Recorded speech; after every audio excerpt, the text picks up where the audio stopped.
I know that young people see things differently than the older generation. They bring, I think, a whole new perspective. I think young people often think they don't have a voice or they know too little, and that's really not the case. I think there are a lot of young people with creative, innovative ideas to change the status quo. If people don't have faith in the political process, I don't blame them. But things don't get better if we look the other way.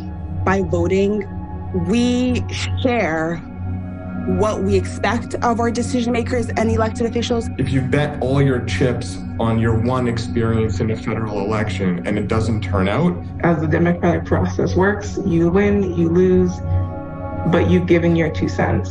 And when it comes time again, you give your 2 cents again. When people don't vote, especially a huge group of people that share the same ideas, that collective voice is lost. If they don't hear from us and the things that we want and the things we don't like, then how are they going to push for it? That robs us of an opportunity to make things better.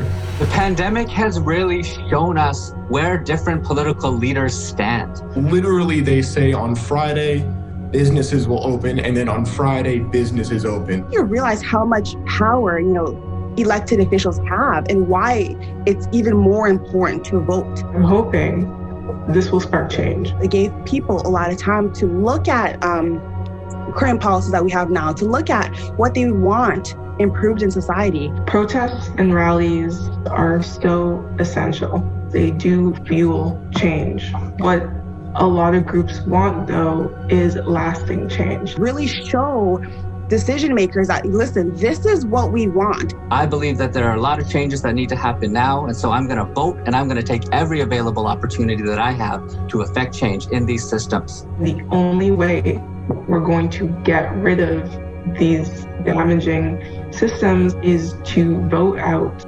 legislation and policies that are harmful. We are watching them. No, that's really maybe intense or watching you, but that we are paying attention to what goes on, and we don't agree or we do agree. Choosing to vote is choosing to act on your hope for a better future. We have the numbers, we have the power.